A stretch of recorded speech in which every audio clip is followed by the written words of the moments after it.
Greetings and welcome back to the channel. This is your boy Kamal once again, and today we have a very interesting integral. That's pretty much what we do over here. We have interesting integrals, most of the time. So in case you're new to the channel and you like cool math, this is a good time to subscribe. So what do we have? We have the integral from 0 to pi by 2 of log tangent theta divided by 1 plus tangent cubed theta. Okay, cool. So what if we transform the integrand a bit?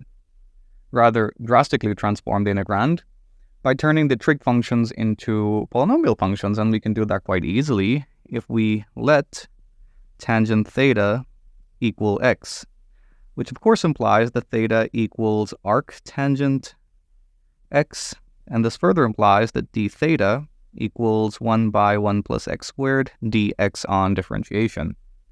Now, what about the limits? As theta approaches 0, we would have x approaching tangent 0, which is 0. And as theta approaches pi by 2, we have x approaching infinity. Okay, cool. So what exactly does the integral now look like? I is now the integral from 0 to infinity of log x divided by 1 plus x squared because of the differential element. And we have 1 plus x cubed as the other term of the integrand, dx.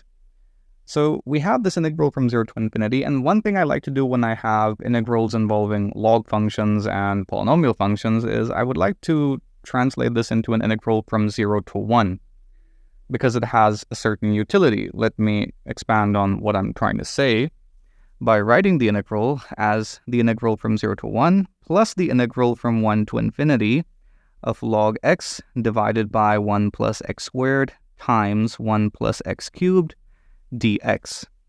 And we'll call this integral, for reference purposes, I sub 1.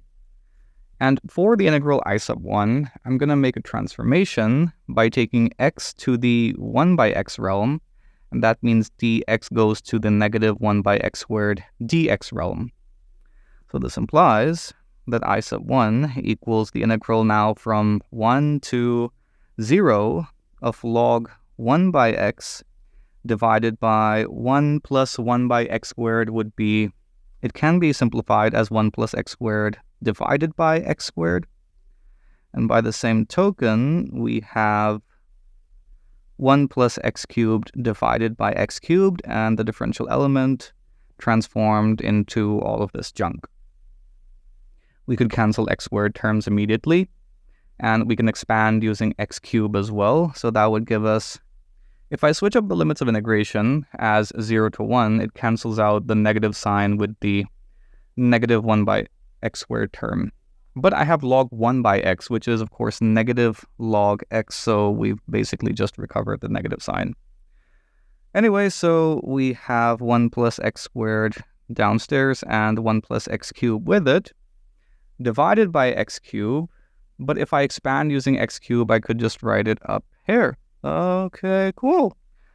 This is pretty nice. We have I sub 1 now also expressed as an integral from 0 to 1. So with our newfound knowledge, we can write the target integral I as the integral from 0 to 1 of log x divided by 1 plus x squared times 1 plus x cubed dx minus the integral from 0 to 1 of x cubed times log x divided by 1 plus x squared times 1 plus x cubed dx. And now using the linearity of the integration operator, we could write this as the integral from 0 to 1 of 1 minus x cubed log x divided by 1 plus x squared times 1 plus x cubed dx. And let's see what we have here. We have 1 minus x cubed up top that we could write quite harmlessly as x cubed minus 1, with a negative sign, of course. And we have x cubed plus 1 in the denominator. So what if I write this as negative integral 0 to 1 of x cubed plus 1 minus 2 times log x divided by 1 plus x squared times 1 plus x cubed. And then I could separate the terms up here in the numerator and of course multiply by log x and write this as negative integral 0 to 1 x cubed plus 1 times log x divided by 1 plus x squared times 1 plus x cubed dx. The negative signs cancel out, twice the integral from 0 to 1. And again, I have log x divided by 1 plus x squared times 1 plus x cubed. Okay, cool. It's found our way back to us. And we have some lovely cancellation taking place as well, which is, of course, always quite nice. And what do we do with the new integrals we have? Now, you may be tempted to evaluate this integral, but trust me, don't do it right now. First, do a partial fraction decomposition for this integrand. Yeah, it'll save a bit of effort. That's what I learned the hard way, and from that time on, I decided to, if I have two log integrals like these, I'm going to do a partial fraction decomposition first. Anyway, so for this integrand, I'm just going to write the partial fraction decomposition. You can work out the details if you want. We have log x divided by 1 plus x squared times 1 plus x cubed dx equal to, on the partial fraction decomposition, 1/6 of the integral from 0 to 1 of log x divided by 1 plus x dx. Okay, that's a fairly friendly integral. Plus we have 1/2 the integral from 0 to 1 of x times log x divided by x squared? No, that's a cube. Yeah, my handwriting is atrocious to the point of not even me understanding it. X squared plus 1 dx. Yeah, that's what I've written after careful consideration. Plus 1/2 the integral from 0 to 1. Yeah, we're not done yet. Log x divided by 1 plus x squared. And now you see why I did not want to solve this integral initially. Anyway, and we have one more term. It's actually negative 1/3 integral 0 to 1 of 2x minus 1 times log x divided by something pretty cool. It's x squared minus x plus 1 dx. And I forgot to write dx over there as well, which is something that Zunaid Parker would probably comment on. Okay, cool. So the first thing we notice is that we have a factor of 1/2 over here, and we have a factor of 2 over there, so that's 1. Then we have negative 1 over here. So all of these boxes mean that we're just canceling this thing out. And now we have this plethora of integrals to evaluate, which is not exactly very difficult. Now for the first integral, we have the integral from 0 to 1 of log x divided by 1 plus x dx. And we can solve this if we expand the reciprocal of 1 plus x as the geometric series. Recall that we can expand 1 by 1 plus x as the sum over the non-negative integers k of negative 1 to the k times x to the k, provided that the absolute value of x is less than 1, which is of course satisfied on our interval of integration. So invoking this tool, we can write our integral as that from 0 to 1 of log x times the sum over k of negative 1 to the k times x to the k dx. And of course, log x is independent of the index variable k, so we can just take it inside the summation operator. We have integral 0 to 1 of the sum over k of negative 1 to the k times x to the k times log x dx.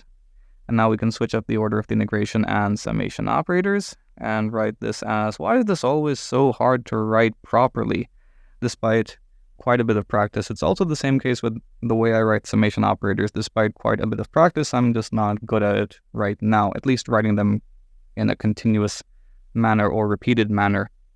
I don't know. I mean, will you just be bad at certain things despite having lots of practice? Does it apply to talking to women? I have never practiced talking to women. Will I get good at it? I don't know. I have never had the courage to talk to a woman in my life. Comment F to pay respects. Now we have, after switching up the order, there you go. That's not a very good summation operator. I'll keep testing my luck with these summation operators. Integral 0, sum from 0 to infinity of integral 0 to 1, integrals 0 to 1 of negative 1 to the k, which is independent of the x variable, so we'll take it outside the integration operator. We have x to the k times log x dx. Okay, cool. This is a fairly simple integral. We just need one application of integration by parts to solve it. So we have the sum over k of -1 to the k times x to the k plus 1 divided by k plus 1 times log x, limits being 0 and 1, minus 1 by k plus 1 times integral 0 to 1 of x to the k plus 1, and the derivative of log x is x. And that means we have some cancellation taking place. The first term crashes to 0 in both the limits. You can verify that using L'Hopital's rule. And that means we have the sum over k of -1 to the k times this we have x to the k, the antiderivative would be x to the k plus 1. So we have x to the k plus 1 divided by x to the k plus 1, so that makes an x to the k plus 1 squared term in the denominator now. And again, in the limit as x tends to 0, we get 0. So we're just left with 1 in that upper limit. Okay, so this is what we have now. In other words, we have the integral from 0 to 1 of log x divided by 1 plus x dx equal to the sum over the non-negative integers k of -1 to the k divided by k plus 1 squared, which could be written as the sum over the natural numbers or positive integers n of -1 to the n minus 1 divided by n squared, correct? Which is the Dirichlet eta function evaluated at 2, which is, of course, pi squared by 12. Okay, cool. So that's one integral out of the way. And before we move on to the second integral, there's one mistake I made in the evaluation of this integral here, and that is a negative sign I missed over here. So the negative sign just kept, being carried forward. Well, should have been carried forward, so we would have negative signs everywhere. And finally, we have negative pi squared by 12. And this integral we have is just another way to state the integral in orange, and you can see that after performing a substitution of letting x squared equal u, which means that 2x dx equals du, or x dx equals 1/2 of du. So we have 1/2 the integral from 0 to 1 of log root u, or log u to the 1/2, which using the properties of the logarithm can be written as 1/2 log u. So we have a factor of 1/4 outside, divided by 1 plus u du, and we've already solved this integral. It's negative pi squared by 12, so we have negative pi squared by 48. And finally, the rock has come back to Mathemania.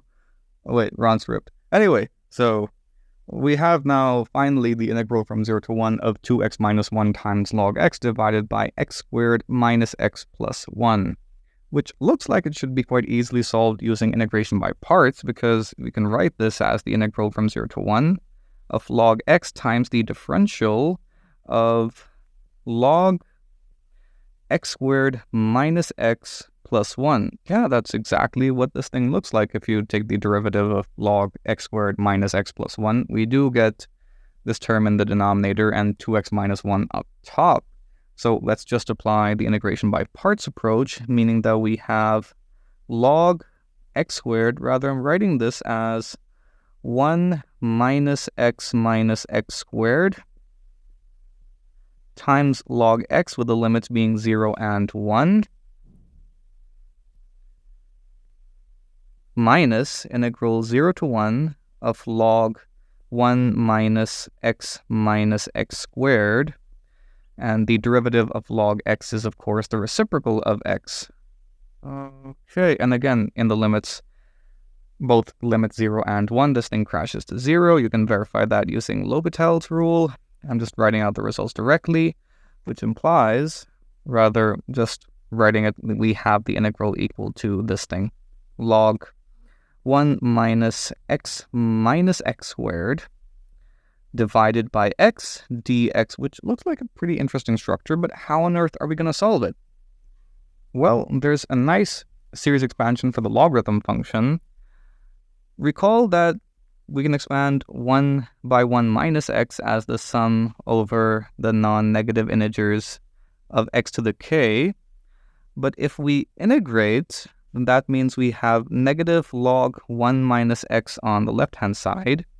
And on the right, we have the sum over k of x to the k plus 1 divided by k plus 1. And again, if we just shift the index variable, we can write this as the sum over the positive integers k of x to the k divided by k. And of course, this is all valid for the absolute value of x being less than 1. And what does that mean for negative log 1 minus x squared? Well, that means we have the sum over the positive integers k of 1 by k times x minus x squared to the k. Okay, great. So that means we have, wait, I was supposed to say, okay, cool. Sorry for going off script over there. We have negative integral 0 to 1 log 1 minus x squared divided by x dx equal to the integral from 0 to 1 of the sum over k of 1 by k times x minus x squared to the k divided by x as well. This is going good so far. And we could factor out an x term from here. So that would give us the integral from 0 to 1 of the sum over k of 1 by k times x to the k, but we have x in the denominator, so that means x to the k minus 1 times 1 minus x to the k dx. Now, once again, switching up the order of the integration and summation operators, we have the sum over k of 1 by k times the integral from 0 to 1 of x to the k minus 1 times 1 minus x to the k dx. Now, it was only a matter of time before the beta or the gamma functions made an appearance in the video, and this thing over here is actually the beta function. Now, the beta function with complex parameters, I was going to say exponentials, no, complex parameters, z1 and z2 is defined as the integral from 0 to 1 of x to the z1 minus 1 times 1 minus x to the z2 minus 1 dx. So in this case, we just have z1 equal to k, and we have z2 equal to k plus 1. And this implies that the integral from 0 to 1 of whatever we had, you guys get the picture, equals the sum over k of 1 by k times the beta function evaluated at k and k plus 1, which of course can be further simplified using the gamma function. So we have the sum of 1 by k, gamma k times gamma k plus 1 divided by gamma k plus 1. That's going to be 2k plus 1, of course. Now, gamma k plus 1 is just k times gamma k, and we have a factor of 1 by k as well, so we can cancel that out. We have the sum over k of gamma k times gamma k would be gamma squared k divided by gamma 2k plus 1, which is an absolutely beautiful infinite series. I have evaluated a very similar infinite series in the past. I'll link that in the description below. That actually has gamma 2k in the denominator, and I'll make a separate video for this sum as well. This thing actually equals pi squared by 18. Wow. So we've evaluated all these cute little integrals, and all we have to do now is just perform the arithmetic and then piece everything together. And the answer is rather surprising. I mean, we have negative 37 pi squared by 432. Why is this surprising? Well, think about it. I mean, have you ever seen the numbers 37 and 432 make an appearance on my channel, or any math channel in general focused on some things like advanced calculus? I mean, seriously, numbers become more and more rare as we progress into tougher math. And yeah, this is a welcome surprise. It's quite interesting, really. Anyway, I hope you enjoyed the video. I hope you learned something from the video. Be sure to like and subscribe. Do drop me a follow on Instagram as well. And in case you like the channel and the effort I'm putting out, consider supporting my content on Patreon. Thank you. See you next time.